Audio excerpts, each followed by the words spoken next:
Hi అండి, ఈరోజు వీడియోలో మనం అరటికాయతో ఈ విధంగా ఫ్రై రెసిపీ తయారు చేద్దాం. చాలా టేస్టీగా ఉంటుంది. ముందుగా అరటికాయను పైన ఉన్న పొట్టు మొత్తం తీసేసి వీడియోలో చూపిస్తున్న విధంగా సన్నగా ముక్కలుగా కట్ చేసుకోవాలి. కడిగిన ముక్కలను ఒకసారి శుభ్రంగా కడిగి ఒక బౌల్లోకి తీసుకొని రుచికి తగ్గట్టు ఉప్పు, 1/2 టీ స్పూన్ పసుపు, మీ కారాన్ని బట్టి కారాన్ని యాడ్ చేసుకోండి. నేనైతే 1 టీ స్పూన్ వేస్తున్నాను.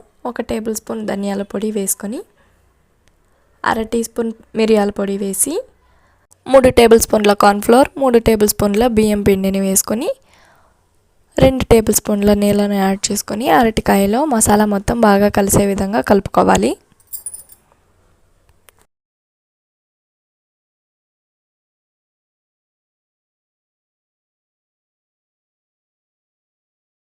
వీడియోలో చూపిస్తున్న విధంగా మొత్తం కలిసే విధంగా కలుపుకున్న తర్వాత దోశ ప్యాన్ పెట్టుకొని ప్యాన్ పైన ఆయిల్ వేసుకొని హై ఫ్లేమ్లో వేడి చేసుకోవాలి.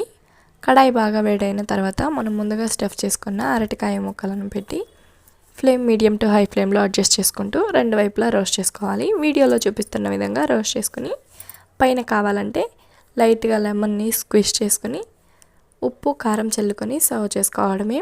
స్నాక్స్గా అయినా తినొచ్చు, లేదా రైస్తో ఫ్రై లాగా కూడా సర్వ్ చేసుకోవచ్చు. మీకు ఈ వీడియో నచ్చితే ఒక లైక్ చేసి సబ్స్క్రైబ్ చేసేయండి. Thank you for watching.